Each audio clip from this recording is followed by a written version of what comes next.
Thank you for joining us this evening for our Cumberland Family Academy workshop. Cumberland Family Academy is a Cumberland County Schools initiative. The Cumberland Family Academy is committed to enriching the lives of children by bringing parents, guardians, and schools closer together as equal partners. When families have high expectations for children and encourage them to work hard, they support and promote a child's academic, social, and emotional well-being. The purpose of the Family Academy program is to provide families with the necessary tools to support the success of their child's education. This evening, we have Brandy Newell, CCS K-5 Math Curriculum Specialist. Our topic for tonight, I need help helping my child with math. Thank you so much. I'm so excited to be here. Before we logged on, we were chatting and I was told that someone said, I need help helping my child with math. And I'm hoping by the end of this, you all are going to feel comfortable and prepared to help your child with math and realize that it's not so scary. Math is actually a lot of fun. So our expected outcomes for today's session is first, we're going to talk about what the goal of the session is. And then we're going to really look at some strategies that are going to foster critical thinking and problem solving for your children. We're going to talk a little bit about some things we can do to support homework, and then how we can make math a really fun family affair at home. So what is the goal of this session? Let's talk about that for a minute.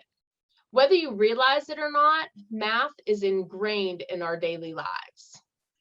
Math can be interactive and it can be fun.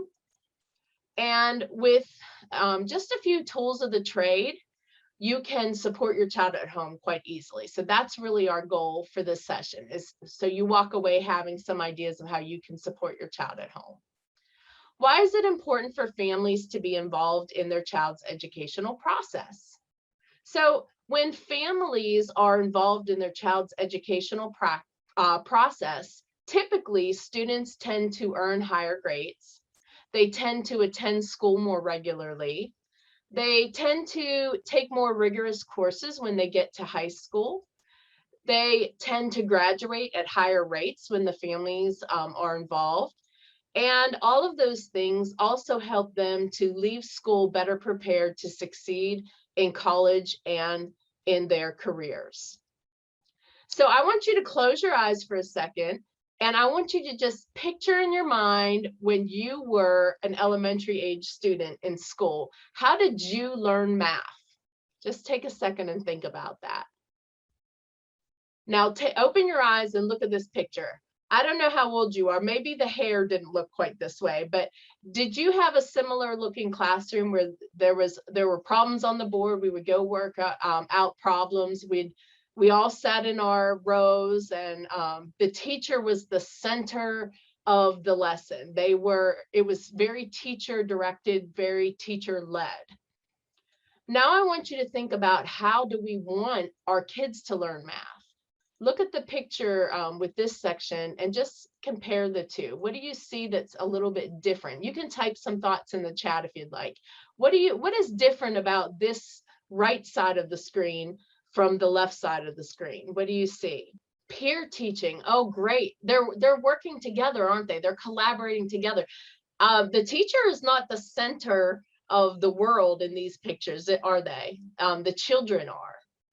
More fun visual content on the right. That's right. It just looks more fun, doesn't it? It looks more interactive, more hands-on. We want our kids, now I will tell you, with COVID, we are sometimes back to some rows because of social distancing and things like that. But even with that, we want to make sure that we make math as interactive and as student-centered as possible. That's really our goal now when we're talking about how we want our kids to learn math. It's about the children, not the teachers, okay?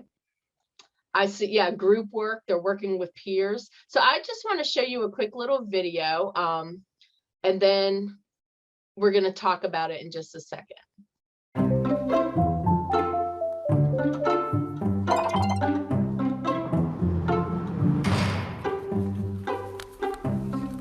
Some people think I'm not good at math. I can never do anything. I'm not good at it. I'm just gonna give up.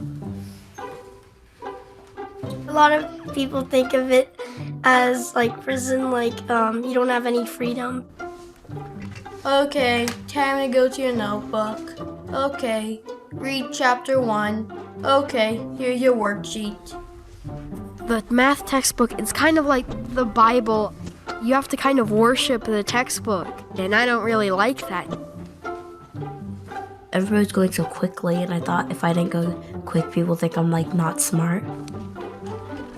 I made a lot of mistakes, and I got really sad about it. You make a mistake, you're pretty much done. Yeah. I can't do it fast, and they're so smart because they can, and I'm not smart, and I just kind of stopped. You feel like you're serving a sentence for like nothing.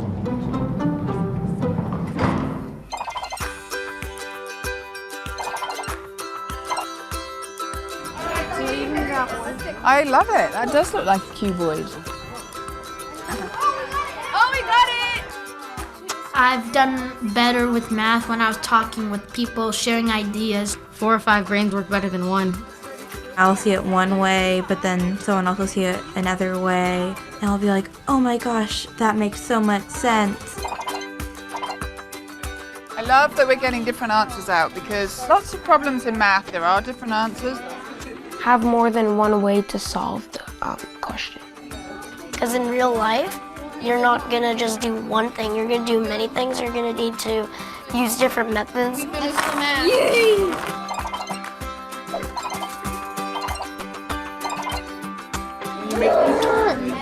No, hold on. Take your time and just experiment with every way that could possibly work. You definitely have to be patient because certain problems, they take forever. Math isn't about speed, and you can make mistakes and you learn from them. Yeah, I did that too! Yes!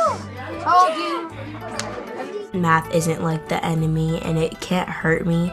You can run wild, you can pass ideas by each other. I thought that math was all about right answers and wrong. Now that I believe that math is really about ideas and creativity, it's a lot more inspiring.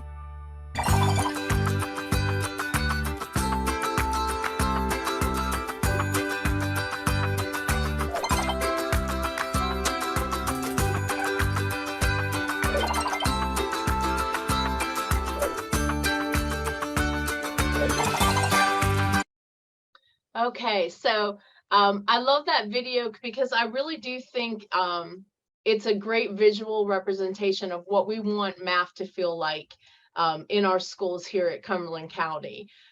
I'm not gonna, this is just rhetorical, but I want you to think about this. Have you ever heard somebody, or maybe you've said one of these statements or something similar to this? I was never good in math, so I guess he or she gets it from me. I don't blame him or her. There is too much to memorize. This grade is unacceptable. She or he made straight A's in math last year, and I expect the same this year. I can't tell you how many times I hear people tell me I'm not a math person or I'm not good at math. And it's funny to me because I think there is a stigma in our society with not being good with reading. We would never advertise to the world with a smile on our face that I'm bad at reading or I can't read.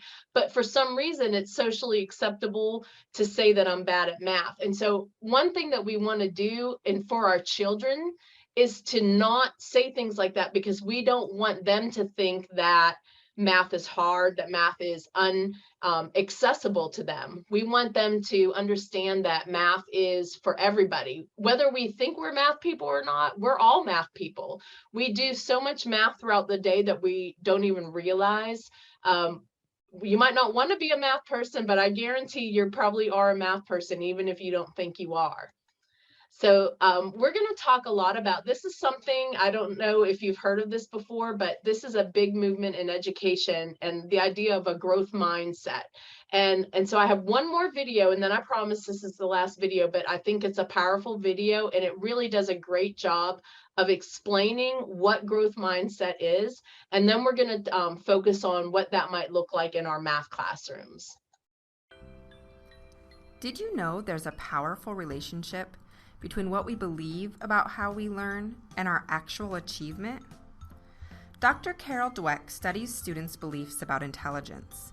What she found is that students generally hold one of two very different beliefs about intelligence. Some students have what she calls a fixed mindset. This is the belief that intelligence is a fixed trait that doesn't change much. So like eye color, these students believe you're born with a certain amount of intelligence and there's not much you can do to change it. Other students have a very different belief about intelligence. They have a growth mindset. They see intelligence more like a muscle. They understand that when you put in effort, you can get smarter. What we now know from study after study is that the more students have a growth mindset and believe that they can grow their intelligence, the better they do in school. Students with a growth mindset do better in school because they approach learning differently than students with a fixed mindset. For students with a fixed mindset, their goal in school is to show how smart they are, or hide how dumb they think they are. This makes sense, right? If you think you're just born smart or dumb, you want to make sure you show that you are smart. So this makes fixed mindsetters much less likely to ask questions in class or seek out help from peers or teachers, because that would involve showing that they don't know something. Students with a growth mindset, on the other hand, have the goal to learn, so they're more likely to ask a question if they don't understand, or to seek out help, or try a new strategy if they are struggling. When it comes to the amount of effort you have to put forth, students with a fixed mindset and students with a growth mindset see that differently as well. Those with a fixed mindset actually see effort as proof of low ability. They think that if you have to try hard, that means you aren't very smart. Whereas students with a growth mindset see effort as the way that you get smarter. How students react when they are faced with a challenge or setback in their learning is what really differentiates those with a fixed mindset and those with a growth mindset. Students with a fixed mindset will think that they are not smart and will likely give up on a task. Those with a growth mindset tend to work harder because they see it as an opportunity to learn and grow their intelligence.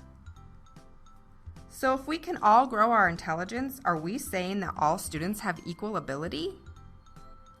We aren't saying that everyone has the same level of intelligence.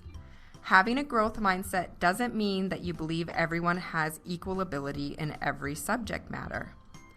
It also doesn't mean that we believe some students aren't more talented in certain subjects than others. It means that you believe that no matter where a person is now, they can always improve with effort, good strategies, and help. And that's the number one piece of information you should take away from this lesson. No matter where a person is now, they can always improve with effort, good strategies, and help.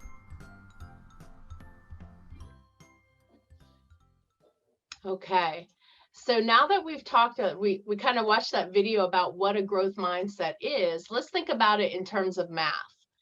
Math is about connections and it's about communicating. Math is a very social subject. I don't know if you realize that, but we should be doing a lot of talking during math. In math, mistakes are very valuable. We learn so much from our mistakes, and it's okay to make mistakes. Questions in math are really important. Again, that's how we learn, but we're also going to talk today about some questions that you can kind of ask at home that will help kind of spark your children's thinking and get them thinking a little more critically. In math, it's important that they realize that math is about not just getting the right answer, it's about being creative.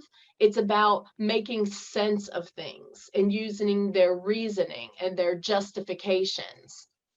And depth in math is more important than speed. I know growing up, I had to take time tests, and we were always doing flashcard work, and you had this amount of minutes to get all of your facts right, and that fosters that what we call math anxiety. And we've kind of in our society, we've kind of created this misconception that math is about getting the answer as quickly as possible, but that's not what math is at all.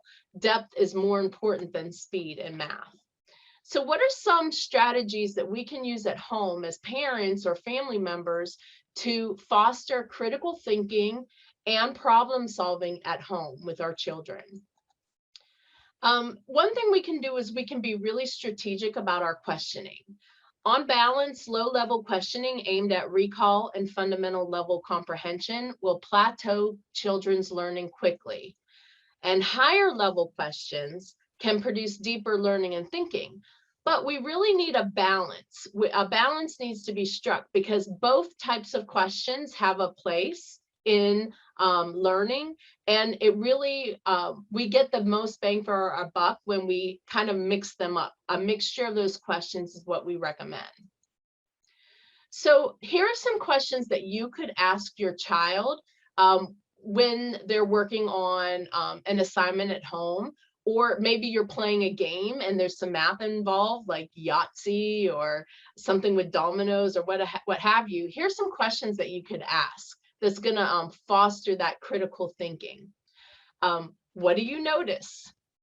Just very simple question, but what do you notice? Tell me what you notice. What do you wonder? What question do you have when you look at this problem? Why does that work? So they solve a problem, instead of just saying, yep, you got it right, ask them, tell me why that works. Why does that make sense? Make them talk about it. Remember, we said math is a social thing. We want them to be talking. We want them to communicate. A lot of our students who do very well in math, or who we typically consider good math students, can solve problems, but they can't always explain what they did, which makes you wonder, are they really understanding what they're doing, or are they just following a bunch of procedures and steps? We want them to be able to tell us why that worked, why that makes sense. And those explanations should be based on what they know about math. You could ask them, hey, can you show me your thinking in a drawing? That's another one that we think of drawing as a lower level skill, but to be able to draw a model takes some thinking. Again, they need to understand the concept to be able to model that concept. And so that's a great way to kind of decide, okay, are they just getting the answer because they've memorized this step that they need to take, or do they really understand what they're doing? You could ask them, how does that method connect to another method? Like maybe they did something different last week, or maybe you show them a different strategy, or they have their journals and you see a different strategy in their journals. You could ask them to make a connection from one to the other. Math is really exciting because it's just chock full of patterns and connections and relationships. And so it's important. We want our kids to not only see math, we don't want them to see it in isolation. We want them to recognize how what they're doing now has a connection to something else in math, or something maybe they talked about or did before. So let's talk for a minute about what it means to be fluent in math. Fluency is a word that, remember we said about speed, we typically in the past, historically, we think to be fluent in math, that means we're fast.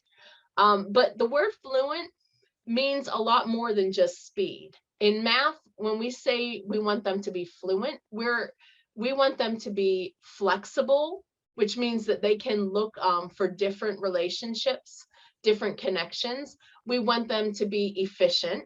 That's where some of that speed comes in, but efficient is more than just speed. It means that you are choosing a strategy that's going to get you where you need to go in the shortest amount of time. But if my most efficient method might not be the same as someone else's efficient method, and my most efficient method may change over time as I understand more. And then the third part of fluency is accuracy. We do want them to be able to get the right answer. But again, fluency is a combination of all of three of those things: flexibility, efficiency, and accuracy. So one thing that you've probably, or you may have heard your child talk about, or maybe a teacher talk about, are number talks. I wanted to show you a quick example of a number talk. So I'm going to show you in just a second a number expression. And I want you to just think about how I want you to solve it in your head, because number talks are all about mental math. But I want you to look at the number expression when I show it to you, and I want you to think about what the sum would be. Okay, here we go. Take a look at that number expression. So I've written this expression down on my board.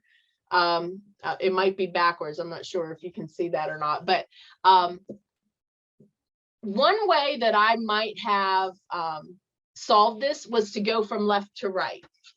I could say, okay, 3 plus 8 is 11. 11 plus 7 is 18. And then 18 plus 2 more would give me that 20. Okay. That's one way I could solve it. Is that the only way I could solve it though? So in school, number talks are, we ask the kids to share their strategies, and if this were an actual classroom, I would be writing down what the children are saying, and we'd be sharing our strategies with each other. But as the teacher, I probably have a purpose to my number talk. There's some kind of strategy I want to talk about. And today I want to talk about making tens, because tens are what we call friendly numbers. They're easy to work with. Typically adding with tens seems to be easy for most people. So I see 3, I see 8, I see a 7 and a 2. What two numbers could I put together to make a 10? I could put 7 and 3 together. Okay, is that the only thing I can put? Oh, and 8 plus 2 would also give me 10. So again, there's nothing wrong with going left to right, but it's not the only way I can solve this. There are other ways for me to solve this. Oh, thank you. Let's see.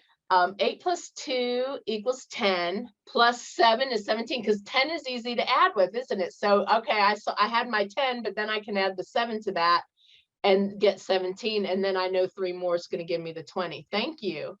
Now, if we were in class, you would tell me that verbally, and I would have written exactly what you just typed in the chat box for everyone to see. So thank you for doing that, so we could all see your thinking.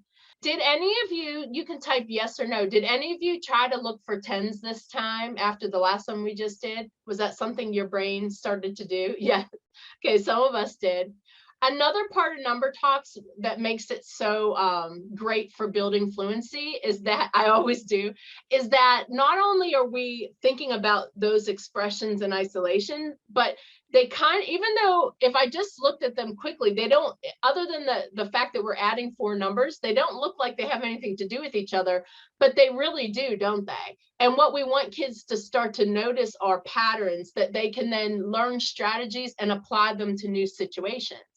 And so these are kinds of things that we can also help at home, or you could ask the question of like, what strategy did you use, and see what your kids say, because they might tell you I made a 10. In class, they're going to actually name these strategies, and a lot of our teachers are making anchor charts that they have on the wall. And then when they're doing some problem solving, sometimes kids will say, well, I made a 10, and they explain those same strategies that we talk about during number talks. So we could just do number talks all day for the hour, but we better move on. So, but they're really a lot of fun, and it's a kind of a safe way for kids to be flexible in their thinking. They learn from each other, and it's just a lot of fun. All right, so before we move on from this slide, I just want you to think, these are rhetorical, but I want you to think about this. What thinking is required in an activity like this? And how is a number talk or something similar to a number talk, how is that different from just using like flashcards? Okay, so let's talk about some strategies to foster critical thinking and problem solving, because one thing that our kids tend to struggle with in math are word problems. So I'll tell you right up front, I never call them word problems. I always call them story problems. And I know that sounds like a silly little difference, but you know, there might only have 3 or 4 sentences, but most of those word problems have a character or 2 in them. Most of those characters are doing something.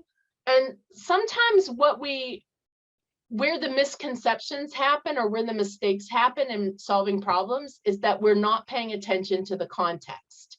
So I'm going to show you some strategies that you can use to slow your kids down and to focus more on the context and not so much on just pulling out numbers. Because what they do is they see the numbers, and if we've been multiplying lately, I'm just going to multiply those numbers. If we've been adding in class lately, I'm just going to add those numbers. And we don't think about the story itself or the context. So let's talk about that. Another thing kids do sometimes is they pick out keywords that they say, oh, it says in all, so I'm going to add. And they don't even think about the story. Well, sometimes in all does mean to add, but sometimes it means to subtract. Sometimes it means to multiply. So again, it's about getting them to slow down and think about the story, think about the context. So I'm going to give you a couple little strategies that I'll call these secrets of the trade. This is what a lot of our teachers are doing that you can easily do at home as well. So first of all, let's just talk about some basic things. One thing, again, this is kind of goes back to what we talked about earlier. Ask your child, always ask them to explain why and to explain how. It's not just about getting the answer, it's how you got that answer. It's why you know this answer makes sense. Ask your child to represent his or her thinking using a model. That might be something they're touching. And we're going to talk a little bit about things we have around the house that we could use for math to model. Those could also be picture models, drawings. Remember I said it's a social content area. We want to use our words, whether that be in speaking or writing, journaling. We want to be able to explain our thinking in words.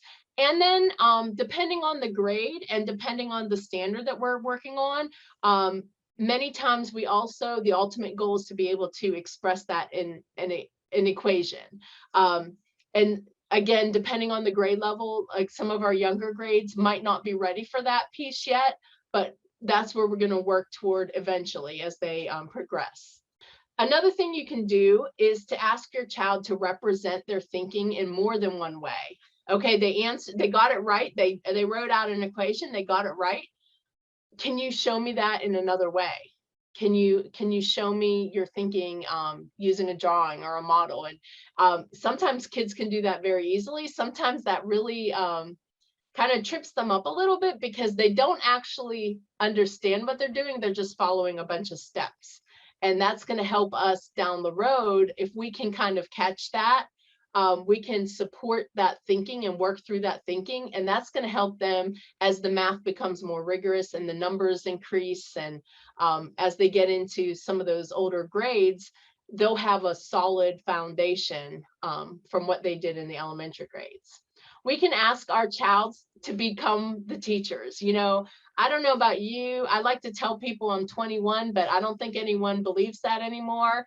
When I was in school, look, we learned math differently. It's different. Sometimes we as parents, I think, feel ill-equipped to support our kids with math because that's not how we learn. We don't have that experience. So you know what? Tell your child to become the teacher. Ask them to teach you how to do that strategy. Ask them to teach you how to do that math. It kind of empowers them and it makes them get to be the teacher, which is fun. And promote that growth mindset by allowing your child to productively struggle. There's a thin line between productive struggle and unproductive struggle. What we don't want to happen is for kids to shut down and to cry and to break down. What we do want to happen is for them to have to think about it.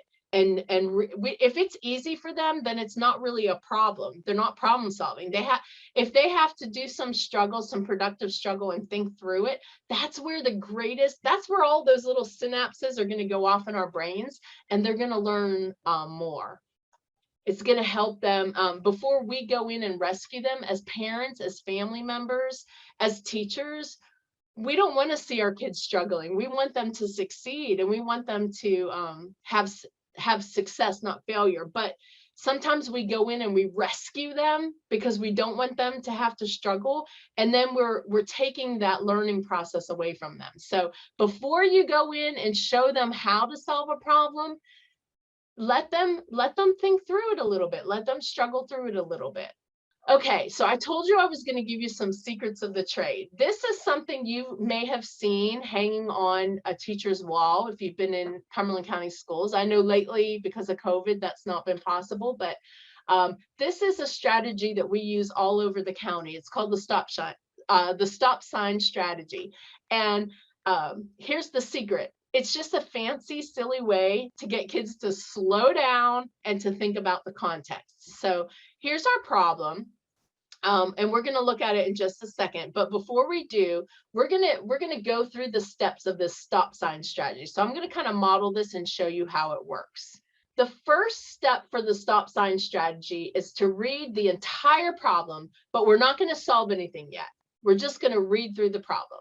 So I'm going to read this to you. You can read along with me. Some pies are left over from Mandy's dinner party.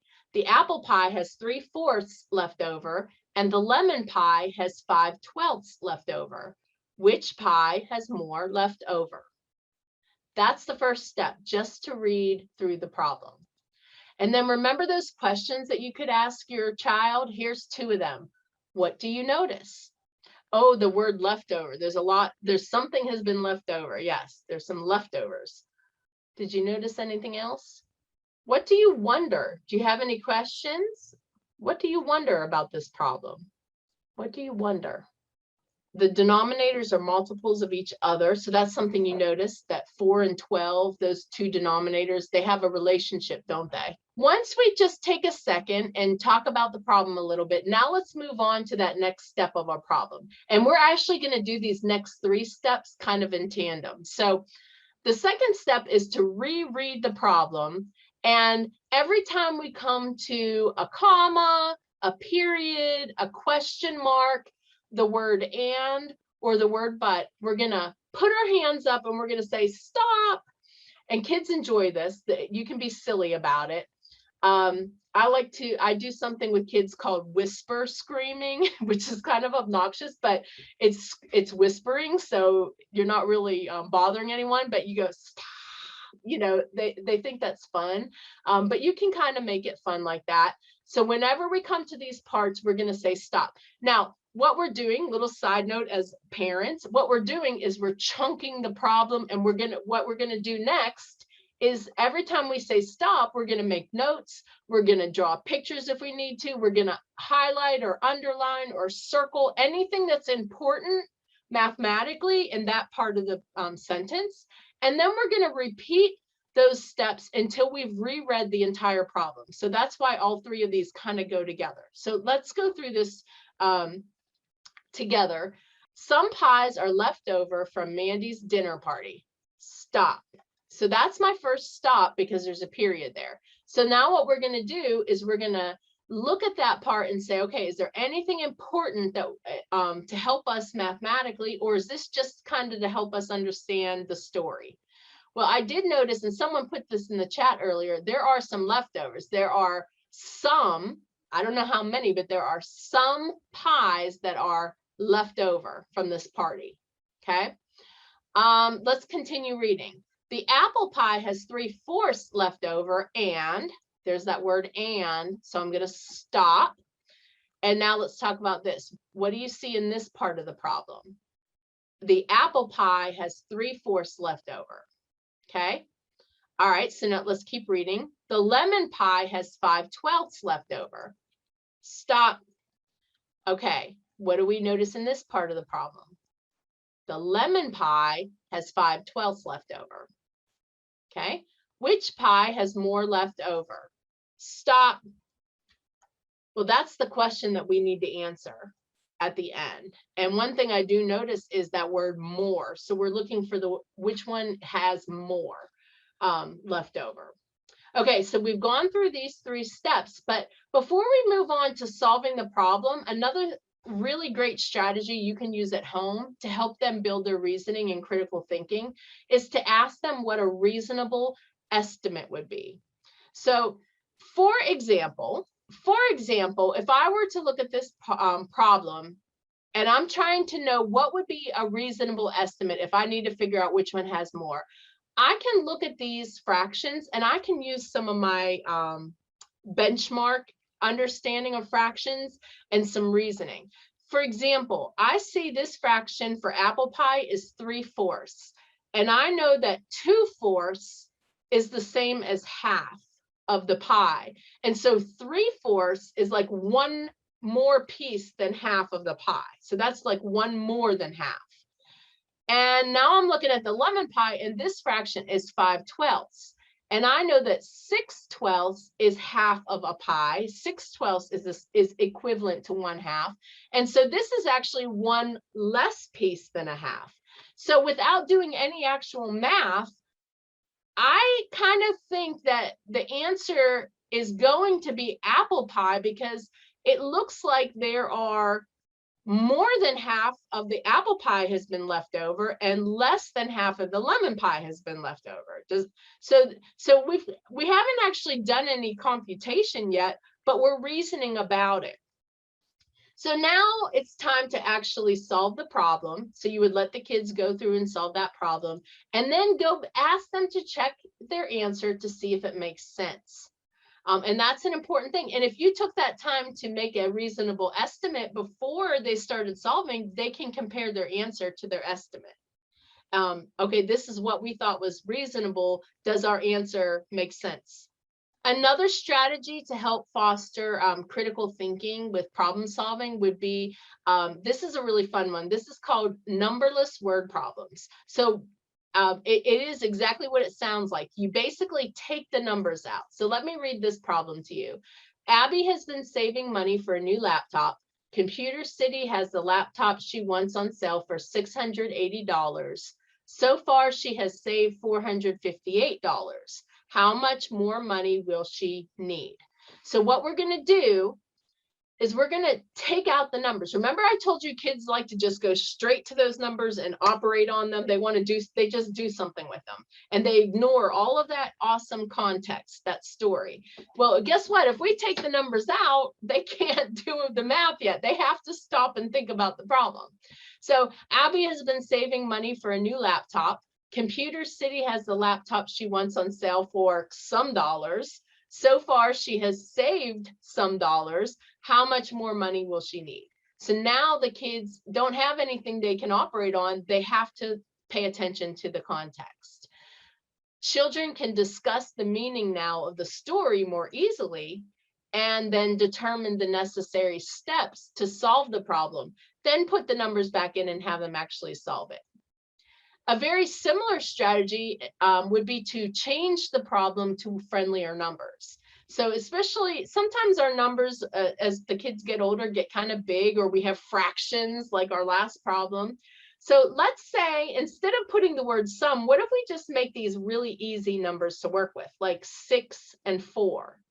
So now let's think about it with those numbers. Abby's been saving money for her laptop.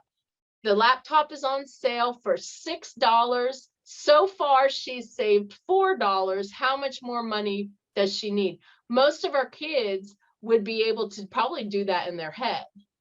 Then you talk about, okay, how did you figure that out? Well, I had to find the difference between 6 and 4. Well, now when we put those bigger numbers in there, they know what to do. They just have to follow those same steps, but this time with the more rigorous computation. So once again, children can discuss the meaning of the story more easily and then determine the necessary steps for solving that problem. So let's talk for now about manipulatives. Manipulatives in math are really important to build concrete understanding. And we always want to move, this comes from Singapore math, CP8. We want to move from concrete to pictorial to abstract. What we don't want to do is start with abstract. We need to build the understanding, the conceptual understanding first, and then build our way toward that abstract understanding. And so manipulatives are a great way for us to really build a strong foundation conceptually with a concrete understanding of what we're doing. And then we move to those drawn models, and then eventually to more abstract equations and being able to explain things in words and things like that. So how can I support my child with their homework? One thing you can do at home is to communicate with your child's teacher about struggles or successes that you're witnessing at home. Don't be afraid to tell your child's teacher, that your kid is having trouble with something. Talk to them about it. They're going to be able to support you better if you're communicating with them about those struggles and also about the successes. Most of our teachers send home newsletters, or they send messages through Class Dojo and all those kind of correspondence pieces. Take the time to read those, because a lot of times there's going to be information in those newsletters that might help you about curriculum, math or ELA or science or social studies. Ask your child to prove their thinking by explaining why they know a solution works. Prove that to me. Justify your answer. And it should always be based on math. Their proofs or their justifications should go back to what they know about math. And don't be afraid. Don't be afraid to ask your teacher for clarification if something's confusing to you. Like I said, most of us didn't learn math in this way. And so unless you are working in education, some capacity of education, sometimes some of these strategies are just a little foreign to us. So don't be ashamed and don't be afraid to just ask, like, hey, can you just talk me through this strategy real quick? I know that the teachers are, they want us to be a partnership. They want us working together because they need your support. And so don't be afraid to ask for clarification. And then if you go on our website, there are curriculum guides and resources that are available for parents that will help you understand the curriculum a little bit better too. But let's get back to manipulatives. Students at all levels and all abilities can benefit from manipulatives. So I don't care if you have an AIG student or you have an EC student or just a student who's a regular classroom student. It doesn't matter. All students, and guess what? If you have some high school or middle school students at home, they can benefit from it too. We all can benefit from manipulatives. So let's talk about some manipulatives, because we're not all teachers and we don't all have these fancy sets of manipulatives in our homes. But what we can do is we can find some things around our house that we can use to kind of replicate or replace these fancy schmancy math manipulatives that we have in our classrooms.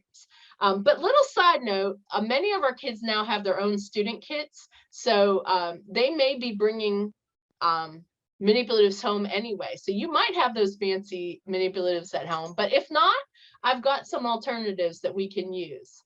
So first of all, some of the most common manipulatives that we use in mathematics in elementary school. Well, some of them are dominoes, rulers, dice. Those are things that are pretty easy for us to find. Many of us have like dice or dominoes with game boards that we have, or you can go to the Dollar Tree and you can find those pretty easily. Later on in the presentation, I'm going to actually share, excuse me, some printable versions. So if you don't have access to that, you can find some of that.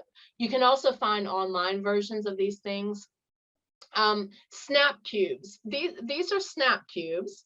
And they basically, they're a little cube that have like little holes, and then one side has like a little part that will stick or click into that the other cube's holes. And you can build some different things with those. So if I don't have snap cubes at home, well, first let's talk about the purpose of a snap cube in math. Well, sometimes we use them to build trains like you see here, where we might be looking at two parts So it's nice when we have different colors and we can say, okay, we have 4 and we have 6. 4 and 6 is 10, and I can count all of them and I can see the 2 add-ins and the sum. Well, let's think about that. Yes, it's nice to have these fancy trains, but if I have like Fruit Loops or Tricks or anything that has multiple colors, I could just build a train with 2 different colors and I can model some of that same thinking. Sometimes we use it because it's nice because we can snap it together. Well, a lot of us have Lego sets at home. They might not be cubes, but you can still get that same idea of kind of like a tower of snapping apart and apart together to get a whole. But let's talk about maybe 5th grade. Sometimes we use cubes or 4th or 3rd grade to show area. We might build like an area. Well, then we could still use some of those same things. We could use and just build arrays like rows and columns of things. But in 5th grade, we talk about volume. So we want it to be 3-dimensional, and they're fun because you can build those in math, but you know what? We don't all have those. So think about things you have around the house that are in the shape of little cubes, like cheese cubes. You could cut up a thing of cheese, or again, you could use sometimes bigger things like Kleenex boxes and things like that. Another thing we do is to fill a container with these cubic units. And so you could use smaller cubes to fill in bigger cubes. So what about geosolids? These are great for our younger kids when they're learning their shapes. Well, guess what? We have these all over our house. Like, here's a Kleenex box. I bet you have some balls maybe in the garage or out back. Most of us have soup cans or pop cans or things like that around the house. 2-sided counters we use for, again, showing parts and wholes. A lot of times we use 10 frames, which is basically just a rectangle that's been divided into 5 columns and 2 rows, and we can make 10. So in this case, we have 4 and 6, that gives us 10. We could use all one color and just try to make 10s depending on the grade. Well, I don't know about you, but I have a collection of odd buttons sitting around. Every time I buy like a shirt or a pair of pants, I get a button with that. And so I have a little container of buttons. You could use pennies, especially for the little ones if we're counting. Those water bottles, use the tops from your water bottles as counters. Those work nice too. And you can even color them with a marker if you want to show 2 different colors. Another manipulative that we use a lot at school are square tiles or colored tiles. These are great for our 3rd graders who are learning about multiplication, and we can build arrays, which are rows and columns to show area. We'll get a lot of our cereal are in the shape of a square. Some of us have Post-it notes at home, which usually come in packs that have some different colors in them. And if nothing else, of course, this became a very rare commodity about a year ago, but we have toilet paper squares if we have to. We could build arrays with that, and the kids would think that was really silly and funny, but you could build those rows and those columns. Base 10 blocks are great. These are things, beans are pretty cheap at the grocery store. The fancy base 10 blocks are cubes, and then those 10 of those cubes are put together to make a rod, and then 10 of those rods are put together to make what we call a flat. You can use these for learning your place value, like 10, ones, tens, and hundreds. You can also use it with your older kids for decimals. Instead of this being 100, this is now 1. This is now 1/10, and this is now 1/100th. But you can replicate that using beans and popsicle sticks. The individual beans are your ones. Glue 10 of them on a stick. That's your 10 rod. And then you put 10 of those sticks together. You could glue them on paper or just put them, like lay them together. There's your hundreds. Fraction bars and fraction tiles are great. Those are easy to make at home too. If you take a couple different colors of paper, you can actually cut a strip And then when you cut that strip, let me show you just real quick how easy it is to do. If you cut those strips, what you can do is you can fold them. This is one hole, and then get another color, and now it's folded in half. Cut right where you folded, and then right on each of these pieces 1/2. And then you could fold them again and get 1/4, and again get 1/8. You could then start over again with thirds and 6 and talk about, so fraction bars are pretty easy to create. Candy bars are great for fractions. I love to think about pizza and pie and cake when we're talking about fractions. So things that we have around the house. So another common manipulative are pattern blocks. The last part of this just shows you that there are, if you don't want to use those ones that they can touch, which is always really nice, there are websites that have virtual manipulatives that you can, your kids can interact with on their laptops. And then we also have printable manipulatives. You can ask your classroom teachers for a printable set. And we have a K2 and a 3-5 set, but they have versions that you can print and cut out to use at home. So what else can I do to promote the love of math at home? I know we're about out of time, so let's just talk about this. But I think this is really important because we want math to be a fun family affair. We don't want it to be a frustrating time. We want it to be a fun time. So play games with your child. Many board games, card games, dice games, domino games involve math. Cook and bake together. Take your child grocery shopping and have them estimate the cost of your cart. Ask them to figure out their schedules, thinking about elapsed time, like you have to be at school at this time. It takes us this many minutes to get there. What time do we need to set the alarm, or what time do we need to leave the house? Make sure you have some analog clocks, the round ones with the numbers and the arms, and not just digital clocks, because you can just when you think of it, just say, hey, what time is it? And have them look at that clock and tell you the time. Ask them to figure out how much change you should get back from the drive-through, which I know right now is hard because of COVID. They don't want money, they want cards everywhere. But that's a fun way to just have them think on, do some mental math, and then have them estimate amounts of things around the house. How many chips do you think are in this bag? How tall do you think that door is? And just random things that you could have them estimate about.